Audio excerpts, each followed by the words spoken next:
لا الہ الا اللہ محمد رسول اللہ۔ اور یہ بھی قرآن کے آداب میں ہے کہ جب پڑھو تو آیت آیت کو سمجھ کے پڑھو، جلد بازی نہ کرو۔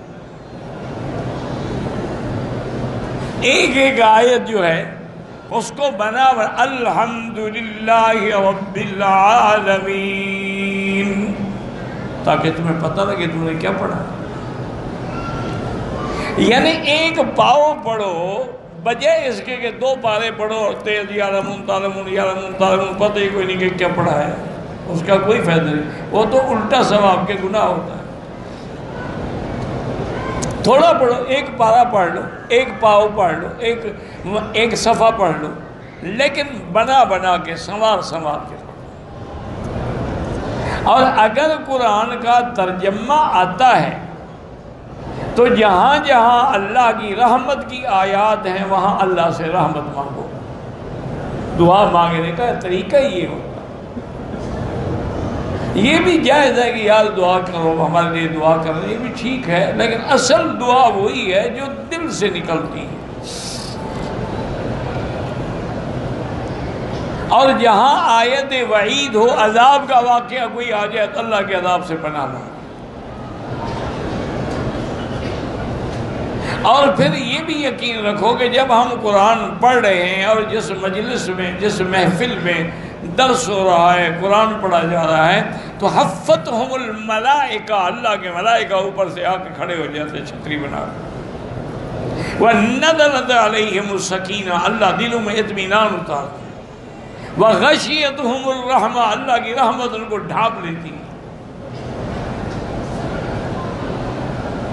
اور دوسری بات ایک یاد رکھیں کہ ہم کیا کہہ سکتے ہیں، یہی کہہ سکتے ہیں کہ ہماری بدقسمتی ہے کہ دشمنوں نے اسی قرآن کو پڑھ کے دنیا میں عروج حاصل کیا ہے۔ انہوں نے سب کچھ قرآن سے سیکھا ہے، اور ہم نے قرآن کو پڑھ کے طویل لکھنا سیکھا۔ یا فال نکال دو جی، یا طویل لکھ دو جی۔ دشمنوں نے قرآن کو پڑھا ہے، دیکھیں نا جی، مثلا عیسائی ہیں، ٹھنڈے دل سے سوچیں، اللہ کے کعبے میں بیٹھیں، ٹھنڈے دل سے اس بات پہ غور کریں۔ میں ایک طالب العلم ہوں، چھوٹا منہ بڑی بات، لیکن اگر بات کام کی ہو، دیوار پہ بھی لکھی ہو تو عمل کرنا چاہیے۔ آپ یہ دیکھیں کہ مثلا نصرانی ہیں، عیسائی، یہ حضرت عیسیٰ علیہ السلام کو مانتے ہیں، یہودی ہیں، یہ حضرت موسیٰ علیہ السلام کو مانتے ہیں۔ تو ان یہودیوں نے موسیٰ علیہ السلام کے زمانے میں کیوں نہیں ایسی ایجادات کی کہ ہوائی جہاز بناتے، راکٹ بناتے، صاروخ بناتے، ٹرینیں بناتے؟ اس زمانے میں تو انہیں کچھ نہیں بنایا۔ پوری تاریخ اٹھا کے دیکھ لیں موسیٰ علیہ السلام زمانے کی۔ اچھا، عیسائیوں نے، نصرانیوں نے عیسیٰ علیہ السلام کے زمانے میں تو کوئی ایجادات نہیں کی۔ آخر وجہ کیا ہے کہ یہ جتنی ایجادات ہوئی یہودیوں نے کی یا عیسائیوں نے کی، سب نے قرآن اترنے کے بعد کی۔ وجہ کیا ہے کہ انہوں نے قرآن کو سمجھا ہے، انہوں نے کہا ہاں اس کے اندر تو بڑے بڑے حکمتیں ہیں، بڑے بڑے راز ہیں، اور بڑے بڑے علم ہیں جو چھپے ہوئے ہیں۔ ہم نے تو قرآن کی آیت کو پڑھا نا جی کہ أَلَمْ تَرَ كَيْفَ فَعَلَ رَبُّكَ بِأَصْحَابِ الْفِيلِ، کہ ہاتھیوں کا بادشاہ آیا تھا، اس پہ اللہ نے پتھر برسائے تھے۔ ٹھیک ہے، صحیح بات ہے، قرآن میں موجود ہے، لیکن انہوں نے کہا کہ یار وہ ایسا پتھر کون سا تھا جو ایک پرندہ چونچ میں لے کے آیا، اوپر سے گرایا، ہاتھی مر گئے۔ وہ ڈھونڈتے ڈھونڈتے بدبخت ذرے پہ پہنچے اور ایٹم بنا ڈالا کہ اچھا یہ ایٹم بھی تو ایک ذرہ ہے نا۔ اسی طرح انہوں نے کہا کہ بھائی یہ کیا بات ہے کہ جن تو بڑی طاقت رکھتے ہیں، جو آسمانوں تک پہنچ جاتے ہیں، جہاں چاہیں پہنچ جاتے ہیں، دریا عبور کر لیتے ہیں، ہواؤں میں اڑ جاتے ہیں، یہ کیا بلا ہے کہ اب یہ کہتے ہیں کہ جب ہم آسمانوں کی طرف جاتے ہیں وجدناها شہابا رصدا، وہاں پہرا لگا ہوا ہے، اور اگر ہم قریب جانے کی کوشش کرتے ہیں تو اللہ کی طرف سے ایک ایسا میزائل آتا ہے رجوما للشیاطین، جو لگے تو ہمیں پاگل کر دیتا ہے یا قتل کر دیتا ہے۔ زینا السماء الدنیا بمصابیح وجعلناها رجوما للشیاطین۔ انہوں نے کہا یہ کیا ایسی چیز تھی جو جن جیسے بندے کو پاگل کر دے؟ وہ ڈھونڈتے ڈھونڈتے میزائل بنا گئے، ہم تعویذ لکھ رہے ہیں۔ انہوں نے تحقیق کی، ریسرچ کی، محنت کی۔ اللہ کو تو انسان انسان ہے نا، چاہے مسلمان ہو، کافر ہو، ہندو ہو، سکھ ہو، انسان ہے۔ وہ کوئی کھوتا یا گھوڑا تو نہیں ہے نا، انسان جب انسان ہے کام کرے گا، محنت کرے گا، اس کو دنیا میں بدلہ مل جائے گا، مومن کو آخرت میں ملے گا۔ ورنہ اللہ کافروں کو اولاد ہی نہ دیتے، رزق ہی نہ دیتے، بھوکے مر جاتے۔ نہیں، اللہ کے نزدیک سب انسان ہیں۔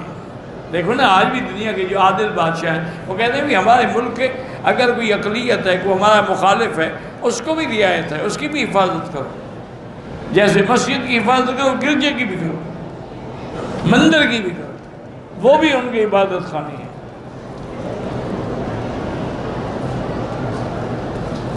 تو آخر ان کو یہ باتیں جو ہیں وہ سمجھ آئیں، اور انہوں نے قرآن پڑھ پڑھ کے سمجھا اور اس مقام پہ پہنچے۔ اچھا، انہوں نے کہا کہ یہ قرآن جو کہتا ہے کہ سلیمان علیہ السلام کا ایک تخت تھا، سخرنا لہ الریح، ہم نے ہوا تابع کر دی اور وہ اس کو اڑا کے لے جاتی تھی، اور اس تخت پہ سلیمان علیہ السلام بھی ہوتے تھے، آپ کی کابینہ کے وزراء بھی ہوتے تھے، اور بھی جن سردار بھی ہوتے تھے، اور ایک مہینے کا سفر جو ہے صبح کو اٹھتا اور دوپہر کو ایک مہینے کا سفر طے کر لیتا۔ غدوہا شہر ورواہا شہر۔ پھر آپ کھانا کھاتے، آرام کرتے، پھر شام کو پھر اپنے تخت پہ بیٹھ جاتے، اڑتا ایک مہینے کا سفر۔ انہوں نے کہا یہ ایسی کیا چیز تھی کہ ایک مہینے کا سفر جو ہے وہ 4 گھنٹے میں طے ہو جائے؟ وہ ڈھونڈتے ڈھونڈتے انہوں نے ہوائی جہاز بنا لیے، انہوں نے جیٹ بنا ڈالے، انہوں نے جیمبو جیٹ بنا ڈالے، انہوں نے کنکارڈ بنا ڈالے، انہوں نے ایسے ہوائی جہاز بنائے آدمی کی آواز سے بھی تیز رفتار ہے۔ اور ہم کہاں کھڑے ہیں؟ ہم اسی جگہ کھڑے ہیں۔ مولوی صاحب قرآن کھول کے فالتو بتائیں میرا بیٹا گم ہو گیا کہاں ہے۔ مولوی صاحب کو تو اپنی بیوی کا بھی پتہ نہیں کہ گھر بیٹھی ہے یا نہیں ہے، تیرے بیٹے کا وہ بتا دے گا۔ بس پاگل بنانے والی بات ہے۔ اس کی وجہ کیا ہے کہ انہوں نے ترقی کی اور ہم نے نہیں کی۔ ہم بھی تو انسان تھے نا۔ وجہ یہ ہے کہ جو پہلا سبق تھا وہ ہم بھول گئے۔ پہلا سبق کیا تھا کہ اقرا، پڑھو۔ ہم نے کہا پڑھنا نہیں ہے، ہم تو بس کوئی اندھے شندے جو ہیں ان کو قرآن پڑھائیں گے، یہ لولے لنگڑے ہیں ان کو جو کسی کام کے نہ ہوں، اور جی ان کو مسجد میں ڈال دو، چلو وہ حافظ بن جائے گا، روٹیاں تو مل جائیں گی۔ جو کام کے لڑکے ان کو تو آکسفورڈ بھیجیں گے، ان کو ہم قرآن تھوڑا پڑھائیں گے۔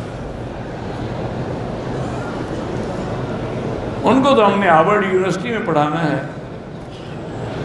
ان کو ہم قرآن پڑھا کے مولوی تھوڑا بنائیں گے۔ وہ تو بریسٹر بنیں گے، لائر بنیں گے، اسکالر بنیں گے۔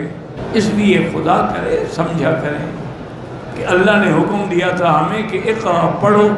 ہم نے نہ پڑھا، دشمنوں نے پڑھ لیا، انہوں نے پڑھ لیا ترقی کر گئے، ہم نہ پڑھا تو جاہل رہ گئے۔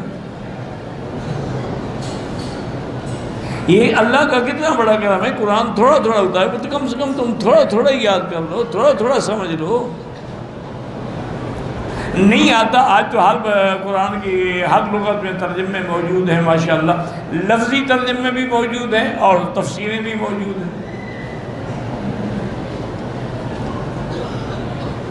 ایک ترجمہ دے کے رکھ لو، تو ایک صفحہ پڑھو، لیکن ترجمے کے ساتھ ترجمے میں سمجھنا ہے وہی صفحہ، تفسیر کا پڑھ لو، انشاءاللہ کچھ نہ کچھ تو سمجھ آ ہی جائے گا۔ اس لیے ہمیشہ یاد رکھیں کہ ہم نے قرآن کو نہیں مانا، لفظی مانا ہے۔ وہ معزز تھے زمانے میں مسلمان ہو کر، اور ہم خوار ہیں آج یہ تارک قرآن۔